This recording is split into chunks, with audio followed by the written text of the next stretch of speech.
You are on. Hello, church. Good to be with you. I want to tell you a story our middle son, who preaches in Lexington at the Southside Church, enjoys telling about his oldest child. They were driving one day when they were living in North Georgia. Bailey was about 3 at the time, I think. And as they were driving along, before long, he heard this question from the back seat. She said, "Daddy, what does God look like?" He wasn't sure how to describe God's looks to a 3-year-old, so he told her, "Look out your window at the sky." And then he asked her, "Do you see how beautiful the blue sky is?" "Well, God is more beautiful than the blue sky," he told her. She thought about that for a second or two, and then she responded in almost whisper, he said, with "Wow." Well, encouraged by her answer, Barrett asked her a question. "Do you see those big pine trees out there also? God is bigger than those pine trees." Again, she thought about it for a second or two and responded with, "That's big." And that seemed to satisfy her. So he felt really good about the picture he was helping to create in the mind of his 3-year-old daughter. But a few days later, her mother was driving in the car. She was in the back seat again, and there came a question. "Mommy, do you know what God looks like?" Karen paused for a moment and decided to answer Bailey's question with a question. "Bailey, what do you think God looks like?" Bailey immediately responded, "I really don't know, but Daddy thinks he looks like a big tree with blue hair." As Christians, it's very important during these uncertain times that we are certain of what God looks like. A.W. Tozer began his classic book, The Knowledge of the Holy, with these words, "What comes into our minds when we think about God is the most important thing to us." What comes into our minds when we think about God is the most important thing about us.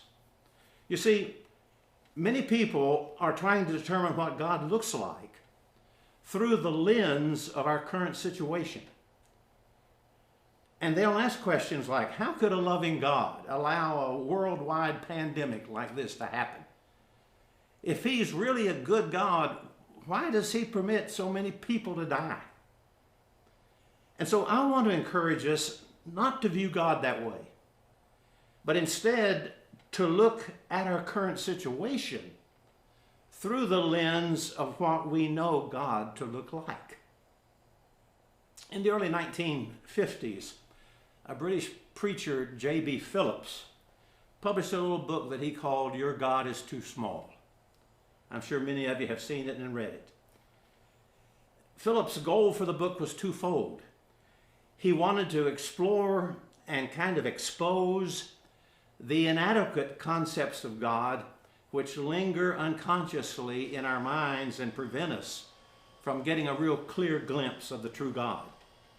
And secondly, he wanted to suggest some ways in which we could find God for ourselves. When I first discovered the book really impressed me. I found it when I first began preaching in the early 60s. And it's become a Christian classic.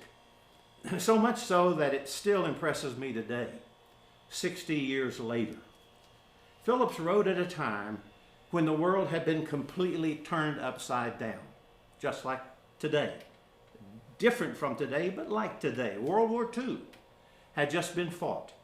And in the post-war cleanup, it was unveiled that there was a real attempted genocide of the Jewish people, something that bordered on the unbelievable. The world had been propelled into the nuclear age. Splitting the atom had changed the profile of how the war was being fought. And we were afraid that not just countries would be destroyed, but that the human race might destroy itself. Preaching during that time in Great Britain, Phillips found that the average person's mental horizons, as he said, had been expanded to the point of bewilderment by the world events and by scientific discoveries. But he said also that many people, and these are his words again, had not found a God big enough to meet modern needs. Many people had not found a God big enough to meet modern needs. 9 years later, years later, the world has changed even more, and scientific knowledge has grown exponentially. And Philip's book still speaks loudly to today's readers. As science has advanced, the world has gotten smaller, and all too often, in the minds of many of us, our God is still way too small. The vastness of our universe tends to depersonalize God into some vague, unknown abstraction rather than a loving creator who desires a real relationship with his creation. I believe beyond mere physical existence, there is in our world an appreciation for beauty, an attraction to goodness, a caring for truth. And it's in these traits that we find a better clue to the reality and existence of a God who knows us and cares for us. Admittedly, it's difficult for some people to envision God in these ways, to be able to see him as beauty and truth and goodness is not a simple matter. That's why the incarnation is so important, because all of this really was exposed when God became a man, when the Word was made flesh and dwelt among us. You see, as a man, God showed himself in ways we would never have seen him otherwise.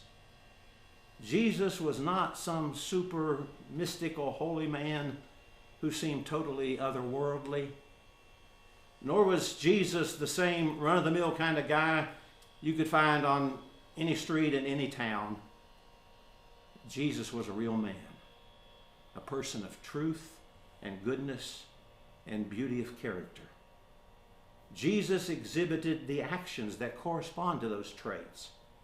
He challenged the current values of the people around him. He probed people's motives, not focusing just on their actions. He insisted on real human values in the way we treat each other. He encouraged the search for truth. He endorsed a love for all people. He expressed conflict with stale and false religion.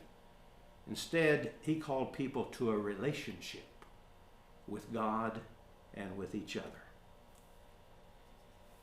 The writer of the book of Hebrews points us to the clearest and most perfect revelation of what God looks like in the first 3 verses of that book, Hebrews 1, verses 1, 2, and 3. In the past, God spoke to our ancestors through the prophets at many times and in various ways. But in these last days, he has spoken to us by his Son, whom he appointed heir of all things, and through whom also he made the universe. For that Son is the radiance of God's glory and the exact representation of his being, sustaining all things by the power of his word. The exact representation of God's being. That's why that same writer later says in chapter 12 of the same book of Hebrews, in verses 1 and 2, let us run with perseverance the race that's marked out for us, keeping our eyes fixed on Jesus, the pioneer and perfecter of our faith. Let's keep our eyes fixed on Jesus. Why? Because he is precisely the exact representation of God's being.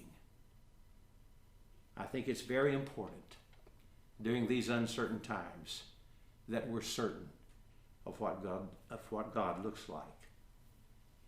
And if we really want to know what he looks like, then we must keep our eyes focused on Jesus. Thank you for allowing me to be a part of these last few moments with you.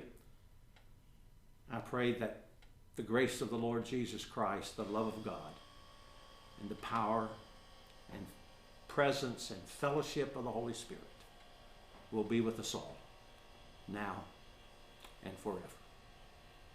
Amen.